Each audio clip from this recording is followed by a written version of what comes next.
Hello guys, आप लोग कैसे हो? जबरदस्त होंगे, मुझे पूरी आशा है। आप हर वीडियो देखते होंगे। मेरे 12 प्रैक्टिस हो गए हैं, टोटल 12 प्रैक्टिस मैथ के लगवाए हैं। जितने अंसाल के हैं, फिर एक एक चैप्टर्स के कुछ क्वेश्चन दिए गए हैं।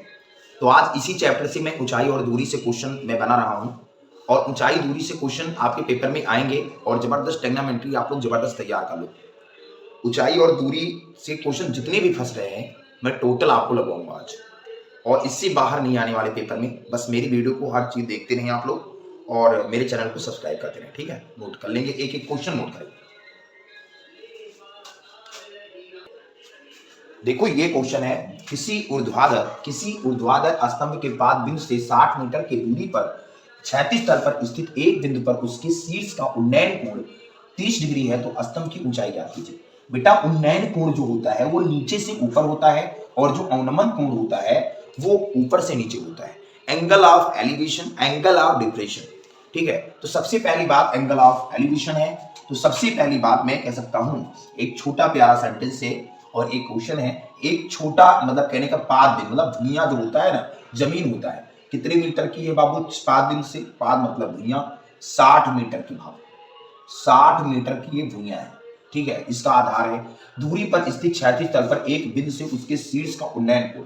बाबू, शीर्ष ये है, और शीर्ष का जो जिसका शीर्ष है, शीर्ष का उन्नयन कोण देखा जाए तो ये बेटा बन गया आपका, ये बन गया आपका 30 डिग्री। कितना डिग्री बाबू? 30 डिग्री। ए, बी और सी। ठीक है, अब स्तंभ की ऊंचाई ज्ञात करना है, तो स्तंभ की ऊंचाई यही तो है, स्तंभ की ऊंचाई है। मैंने यच मान लिया, माना, ऐसे मान लेना, माना स्तंभ की ऊंचाई मैंने मान लिया, माना स्तंभ की ऊंचाई BC बराबर आपको मैं दिया H। और क्या क्या दिया है सर जी? क्या क्या दिया है? बिल्कुल वेरी गुड, बहुत अच्छे समझेंगे। दिया है AB बराबर आपका दिया है 60। ठीक है, थीटा बराबर जो दिया है वो याद रखना, थीटा बराबर 30 है। याद रखना, मैं आपको कुछ चीज बताने वाला हूं, बहुत जबरदस्त, आप लोग देखेंगे। अगर बेटा लंब और आधार की बात की जाएगी तो मैंने कहां तक देखा, इस क्वेश्चन में पहले एक पैसेज में देख लेंगे बहुत ईमानदारी से। इतनी चीज से बाहर नहीं आ सकता पेपर में बाबू। आज तक जितना भी है, एक 30 हो सकता है, 45 हो सकता है, और 60 हो सकता है। 30, 45, 60 इतनी वैल्यू तक क्वेश्चन पूछा है, और हमें नहीं लग रहा है कि उससे बाहर आएगा। अगर आएगा तो कोई दिक्कत नहीं। अगर बाबू लंब और आधार पूछेगा ना, लंब और आधार पूछेगा, कहीं भी लंब और आधार दिया है तो बेटा tan थीटा होगा। ठीक है, सिंपल बात है। अगर बाबू अगर रेयर केस में ये बहुत ज्यादा, सबसे ज्यादा यही पूछा जाता है। और दूसरी बात, अगर बेटा लंब और कर्ण पूछा जाए, लंब और कर्ण पूछा जाए तो बेटा साइन थीटा होगा। याद रखना, और याद रखना लंब बटे कर्ण, और अगर बेटा याद रखना सिंपल बात, अगर ए आधार बटे कर्ण पूछा जाएगा तो बेटा cos थीटा होगा। ये बहुत ईमानदारी से पढ़िएगा, बहुत ईमानदारी से। ठीक है, तो ये चीज पूछा गया। अगर इसका उल्टा पूछा जाएगा तो ये कर लेना, tan का उल्टा जो होता है cot थीटा होता है, cot थीटा होता है ना, तो ये a बटा L हो जाएगा। और इसका साइन का उल्टा जो cosec थीटा होता है, तो cosec थीटा जो होगा वो k बटा L होगा। ठीक है, और k बटा a जो होगा, k बटा जो a होगा वो बेटा sec थीटा। इतनी चीज पूछा गया है, कोई दिक्कत नहीं लेने का बाबू। तो इतनी चीज आपका बढ़िया से पूछा गया है, आपको कुछ नहीं करना है, बस इतनी चीज आपको तैयार कर लेना है। इतनी से बाहर बोर्ड पेपर एग्जाम में नहीं पूछा जाएगा। मैं गारंटी लेता हूं कि इससे बाहर नहीं आ सकता एग्जाम में, ये मेरा रोहित सर का वादा है। ठीक है, सबसे पहली बात, अब मुझे पूछा है लंब और आधार के बारे में, तो मैं कह सकता हूं कि tan थीटा लगेगा। tan थीटा बराबर होता है लंब बटे आधार। ठीक है, लंब बटे आधार। ये बताओ बेटा, इधर ले लेते हैं, लंब बटे आधार। ये बताओ, थीटा की वैल्यू आपकी 30 दिया है, और लंब की वैल्यू बाबू h दिया है, और आधार की वैल्यू बेटा 60 दिया है। सर जी ये बताओ, tan 30 की वैल्यू 1/√3 होती है? हाँ होती है, और h बटे 60 हो गया। सर जी मैं अगर तिरक गुणा कर दूं तो ये जो बनेगा वो बनेगा 60 के नंबर 60, और h को √3 से करूंगा h√3। अगर h को रोक लूंगा तो 60 बटे √3 हो जाएगा। कोई दिक्कत होगी? h की वैल्यू जो 60√3 आई है, तो इसका जब परिमीकरण करेंगे सर जी, जाने रहना, जब 60 बटे, याद रखना नीचे कर या ऊपर कर लो, इसका जब करूंगा 60 बटे √3 का परिमीकरण, तो ऊपर नीचे √3 से गुणा कर दूंगा, कोई दिक्कत होगा? ऊपर नीचे गुणा करने पर बाबू बचेगा हमारा 60 √3 और √3 का गुणा 3 हो जाएगा। 3 को 3 दूनी 6 मतलब 20 3 60। इसका जो आंसर आएगा वो आएगा 20 √3। तो डिटेल में समझने से ये होता है बेटा कि अगर angle of depression, angle of elevation, ये जो होता है वो ऊपर से नीचे, ऊपर से और नीचे जो होगा वो डिप्रेशन में हो जाओगे। भाई अगर हॉट एक होता है तो ऊपर से आ जाती है, नीचे हो जाती है, तो डिप्रेशन हो जाओगे, तो उसे अवनमन कोण कहते हैं। और एलिवेशन होता है ऊपर नीचे से ऊपर, एलिवेशन, ये मतलब उन्नयन कोण। तो ये टोटल आपके क्वेश्चन में हो गए, ये थ्योरम बनेगा आपका जितना बनेगा, ठीक है, नोट कर लो।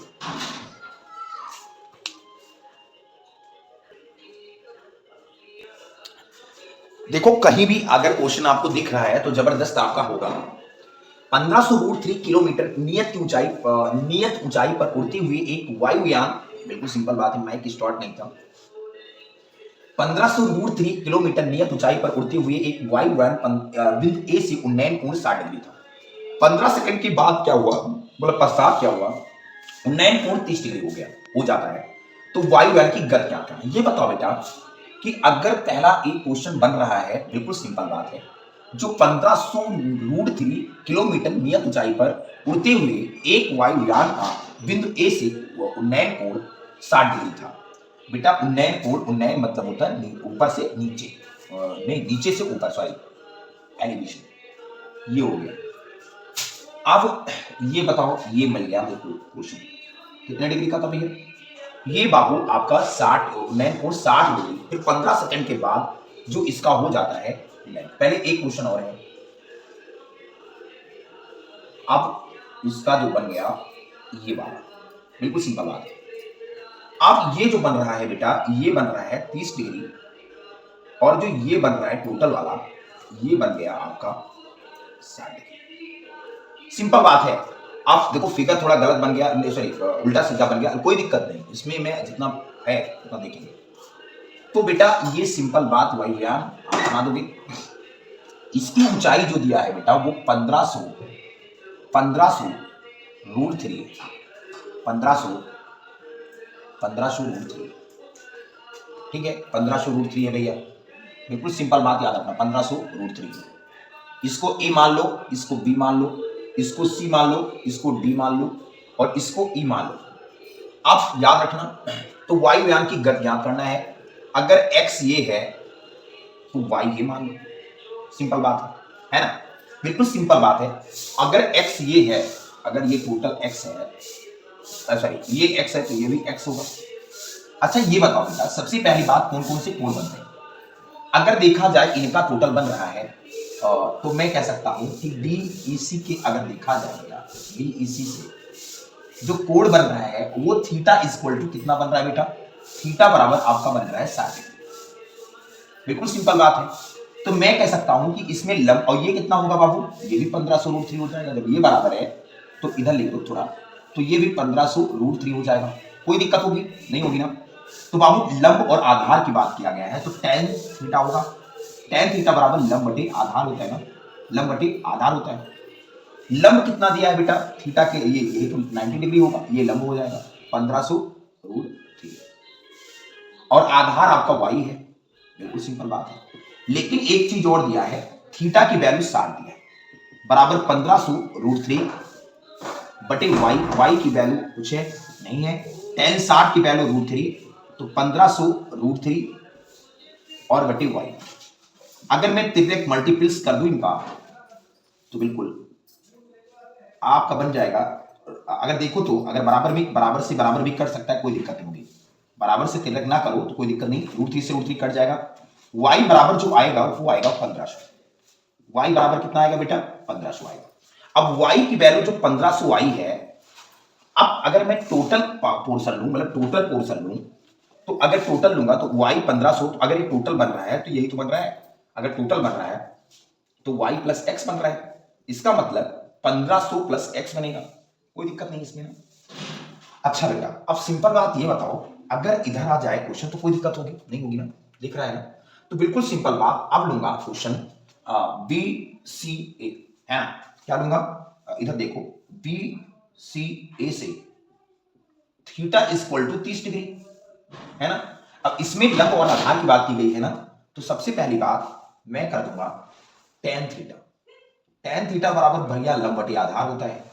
अब देखो बीसीए में थीटा बराबर कितना दिया है, 30 डिग्री दिया है, सॉरी tan 30 लिख दो, है ना, दिख रहा है ना। अब लंब, लंब कितना है बेटा, लंब कितना है आपका, जो लंब है वो 15 से √3 ही है, लंब दोनों का बराबर था। अच्छा आधार कितना है सर जी, आधार 1500 प्लस एक्स है, 1500 प्लस एक्स है, ठीक है। अब tan 30 की वैल्यू देखे रहे ना, इधर से है, बहुत कम स्पेस बच रहा है मेरे पास क्योंकि बहुत छोटा है, ठीक है। 1500 √3 अगर देखा जाए तो 1/√3 है और 1500 √3 है, कोई दिक्कत है, कोई दिक्कत नहीं ना। अब बाबू 1500 प्लस एक्स होगी, इनको इनको तेरह गुणा कर दो, अगर 1500 करेंगे गुणा, 1500 √3 है ही और ये √3 हो जाएगा, इधर बचेगा 1500 प्लस एक्स, 1500 प्लस एक्स बचेगा। अब बिल्कुल सिंपल बात है, 1500 और √3 का गुणा होता है 3 बराबर 1500। मेरा फुल सपोर्ट करिए क्योंकि मैं डिजिटल बोर्ड खरीद हूं, ठीक है बेटा। अगर ये बताओ 15 या 45 होता है ना सर जी, 4500 बराबर 1500 और प्लस एक्स, अगर 1500 इधर ले आऊंगा तो एक्स 4500 माइनस 1500 बराबर आपका 3000 हो जाएगा। कितना हो जाएगा बेटा, 3000 हो जाएगा। अब x की वैल्यू जो आई आपकी 3000 आई। अब बोला गया 15 सेकंड के पश्चात, अब इसका जो गति है, स्पीड बराबर डिस्टेंस अपॉन टाइम होता है, स्पीड बराबर डिस्टेंस अपॉन टाइम। तो स्पीड जो आई मेरी वो आई 300, बात है इसका जो आंसर आएगा वो बेटा अब 3000 बटे, अब 15 सेकंड है तो 15 से भाग कर दोगे, तो जो इसका आंसर आएगा वो आएगा 200 किलोमीटर प्रति सेकंड, है ना। अब 200 किलोमीटर पर सेकंड को अगर मैं चेंज करूंगा सेकंड को अगर मिनट में, तो 200 गुणे 60 गुणे 60, क्योंकि क्यों किया है पता है, 60 गुणे 60 इसलिए किया है क्योंकि छठा 3600, 60 का अगर 60 से गुणा करूंगा तो 3600 सेकंड होता है घंटे में, तो बाबू 6 4 36 दूना 72, इसका जो टोटल आंसर आएगा वो 72001224। आपका जो गत आएगा 72,000 तक आएगा, देख लोगे 3600 इधर लिख दिए और 2 2 4 7,20,000 इकाई दहाई, यही है 72,000। शार्प नहीं दिख रहा था, देख लो सब लोग, जबरदस्त। देखो क्वेश्चन है, एक मंदिर तथा उस पर लगा पताका दंड क्षैतिज की घूम की किसी बिंदु से 30 डिग्री व 60 डिग्री के कोण अंतरित करते हैं, यदि मंदिर की ऊंचाई 10 मीटर हो तो पताका दंड की ऊंचाई ज्ञात करो। ये बताओ बेटा, अगर ये मान लो ये मान लो भुइयां है ना, एक पान बीम है या भुइयां है, तो उस पे एक बिल्कुल मान लो पताका नहीं लगा हुआ है, फला उस पर मंदिर है, मान लो मंदिर बन गया, और जो मंदिर का आपका बन रहा है रेंज, वो किसी बिंदु से 30 डिग्री बन रहा है। कितने डिग्री बन रहा है, 30 डिग्री, और उस पर एक लगा पताका है, ठीक है, उस पर एक लगा पताका, जो इसका जो एंगल बन रहा है वो बन रहा है 60 डिग्री। कितना बन रहा है बेटा, 60 डिग्री बन रहा है, टोटल का 60 डिग्री बन रहा है, समझे मतलब, टोटल का अगर देखा जाए तो 60 डिग्री बन रहा है, ठीक है। और अगर आधे की बात की जाए तो भी 30 बनेगा, कोई दिक्कत नहीं होगी, है ना। अगर कोण अंतरित करते भाई, अगर 30 ये है तो टोटल अगर 60 बन रहा है तो 30 से बनेगा, है ना। यदि मंदिर की ऊंचाई 10 मीटर है, अगर इसकी ऊंचाई देखा जाए तो ये 10 मीटर है ना, 10 मीटर है, तो पताका दंड की ऊंचाई, तो मैंने मान लिया capital H, sorry small H, या कुछ मान लो, इसको ए मान लो, बी मान लो, सी मान लो और डी हो गया। अगर ये देखो बेटा, सिंपल बात है कि मुझे दिया है, सबसे पहली बात क्वेश्चन में देखो, अगर मैं सबसे पहली बात करूं इन चीजों का, छोटे कोण का, तो थीटा बराबर 30 है, कैसे कौन से एंगल्स में, अगर मैं एबीसी की बात करूं, एबीसी से अगर बात करूं तो थीटा बराबर 30 है, और जो ऊंचाई दिया है वो 10 दिया है, ठीक है, जो ऊंचाई है, जो मतलब बीसी की लंबाई जो दिया है वो 10 है, तो मुझे ये पता नहीं, इसको लगा लेना है। तो बाबू मैं कह सकता हूं, लंब और आधार की बात किया गया, लंब और आधार की, तो tan थीटा बराबर लंब बटे आधार होता है। सर जी ये बताओ, tan 30 अगर थीटा की वैल्यू 30 है और लंब की वैल्यू अगर देखा जाए 10, और जो आधार है वो बेटा AB है, अगर tan 30 की वैल्यू तो कितना होता है बेटा, 1/√3 बराबर 10 बटे AB, है ना, इनको इनको गुणा कर दूंगा तो AB एक अन्नम AB और बचेगा हमारा 10√3, तो AB की जो वैल्यू आएगी वो आएगी 10√3 आ जाएगी, कोई प्रॉब्लम नहीं इसमें, ठीक है। अगर मैं बात करूं टोटल क्वेश्चन का, अगर मैं बात करूं ए डी या मैं ए बी डी से बात करूं, अगर मैं कोण ए बी डी से बात करूं तो थीटा इज इक्वल टू मेरा 60 डिग्री दिया है, बहुत ईमानदारी से पढ़िएगा सर जी। और जो हमारा बी डी की बराबर दिया है, बी डी किसके बराबर दिया है, वो 10 प्लस एच दिया है, क्योंकि जानो बेटा अगर 10 ये है और एच ये है तो टोटल की बात करोगे तो 10 प्लस एच होगा कि नहीं, 10 प्लस एच हो जाएगा ना टोटल की बात, तो बी डी की वैल्यू 10 प्लस एच हो जाएगा। इसमें भी लंब और आधार की वैल्यू दिया है, तो लंब बटे आधार की वैल्यू अगर दिया है तो लंब बेटा हमारा दिया है बी डी, लंब 10 प्लस एच है बेटा, लंब कितना है बी डी है, ठीक है बी डी है बेटा, समझे कि नहीं। अच्छा लंब कितना दिया है इधर लिख दो, कोई दिक्कत नहीं, लंब है बी डी और आपका आधार जो दिया है वो दिया है ए बी। तो अगर बी डी की वैल्यू करो बात तो कितना होता है बेटा, पहले ये देख लो एंगल्स कितना है, अगर इसकी दिया ये देखो टेन थीटा, थीटा की वैल्यू कितना दिया है 60 डिग्री, और जो बी डी की वैल्यू है वो है 10 प्लस एच, और जो ए बी की वैल्यू दिया है वो है 10√3। तो मैं कह सकता हूं कि tan 60 की वैल्यू जो देखा जाए, tan 60 की इधर देख लो, tan 60 की वैल्यू जो होती है वो √3 होती है, और 10 प्लस एच है ना, 10 प्लस एच।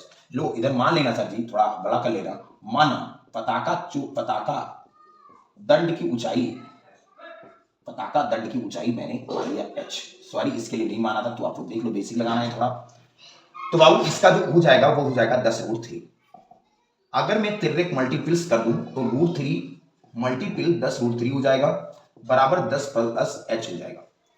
अगर √3 का पूरा 3 हो जाएगा तो 10 गुना 3 हो जाएगा, और बराबर हो जाएगा 10 प्लस एच। अगर 10 3 या 30 होगा, बराबर 10 प्लस एच होगा, 10 को इधर ट्रांसफर कर दूंगा तो 30 माइनस 10 हो जाएगा, और एच बराबर हमारा जो आएगा वो आएगा 20।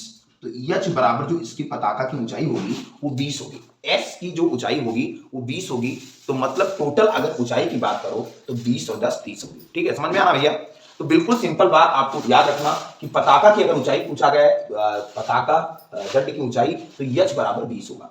इसमें किसी को डाउट है तो भैया पूछ सकते हो, एक एक डाउट में आपको पूरा कॉन्सेप्ट तरीके से बता दूंगा, ठीक है, नोट कर लो।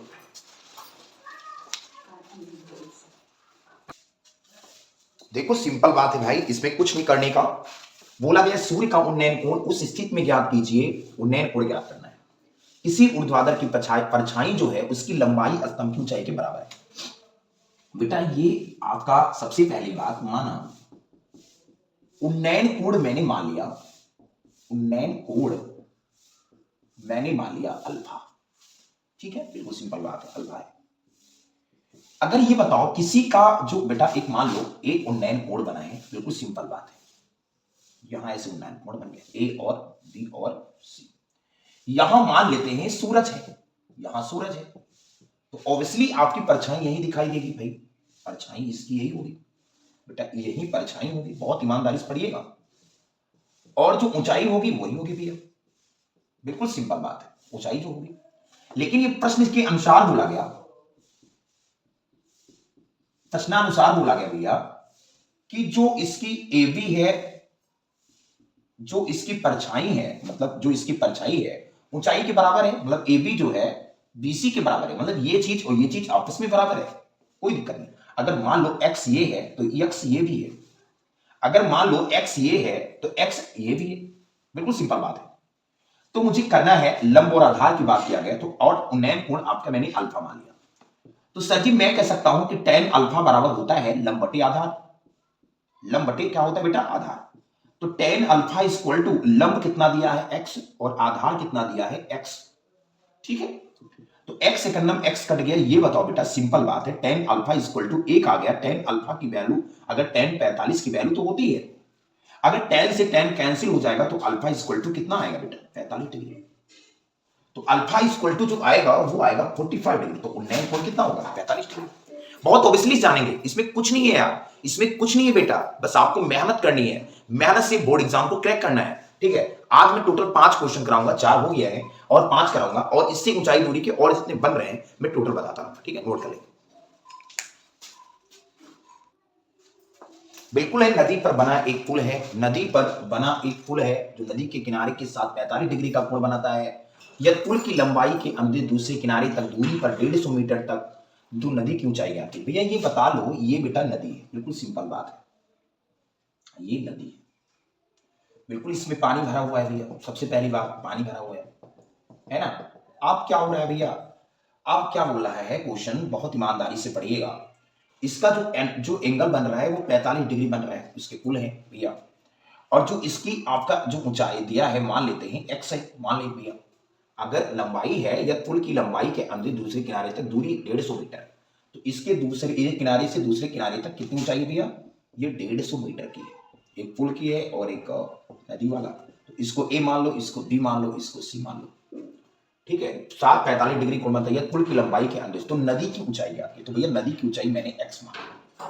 अच्छा ये बताओ, सिंपल बात, यहां तर्ण और लंब की बात की गई है, तो मैंने कहा था माना माना माना नदी की जो ऊंचाई मैंने मान ली, नदी की ऊंचाई मैंने एक्स मान ली, ठीक है। एक्स सॉरी नदी की चौड़ाई है ना, तो नदी की चौड़ाई मैंने मान लिया एक्स, ठीक है बेटा। जो चौड़ाई दिया है वो मैंने एक्स मान लिया, और जो AC इक्वल टू दिया है वो 150 दिया है, जो थीटा इक्वल टू दिया है 45 डिग्री दिया है। तो मैं कह सकता हूं कि अगर कर्ण और लंब की बात हुआ, तो पहले वीडियो में शुरू किया था जब, तो मैंने साइन थीटा बताया था, साइन थीटा बराबर लंब बटे कर्ण होता है बेटा। साइन थीटा इक्वल टू आपका 45 डिग्री, और लंब तुम्हारा जो दिया है वो लंब है एक्स, और कर्ण जो दिया है वो है 150।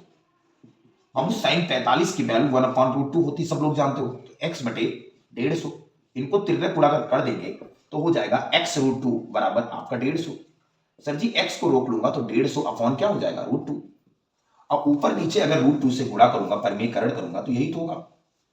सर जी ये बताओ 150 √2 हो जाएगा, और √2 का गुणा अगर देखा जाए 2 हो जाएगा। 75 दूना 150, मतलब कहने का मतलब 75√2 आ जाएगा। तो सिंपल बात, इसकी जो चौड़ाई आएगी वो आएगी x बराबर 75√2। आज के लिए टोटल फिनिश हुए क्वेश्चन, ऊंचाई और दूरी से इतने क्वेश्चन में, और टोटल यही मेरे 10-5 क्वेश्चन और रहेंगे। अगली वीडियो में देखने से पहले मेरी वीडियो को, चैनल को सब्सक्राइब, शेयर और बेल आइकन को दबा दो। मैं जितने वीडियो अभी क्वेश्चन ऊंचाई दूरी के बचे हैं मैं टोटल करा दूंगा अगली वीडियो में। आज थोड़ा टाइम लेट हो गया है, मुझे जाना है पढ़ाने, और पढ़ाने से पहले मुझे क्या है, क्योंकि मुझे ऑफलाइन भी कोचिंग चलती है, और मैं सोच रहा हूँ ऑनलाइन के जरिए आपको भी आप करा सकूँ। जितने मेरी वीडियो नहीं देख पाते, नहीं आ पाते हैं हमारे पास ऑफलाइन पढ़ने के लिए, वो ऑनलाइन पढ़ सकते हैं। बस मेरी एक रिक्वेस्ट है आप लोगों से कि मेरे वीडियो को शेयर जरूर करें और चैनल को सब्सक्राइब भी करें। जय हिंद, जय भारत।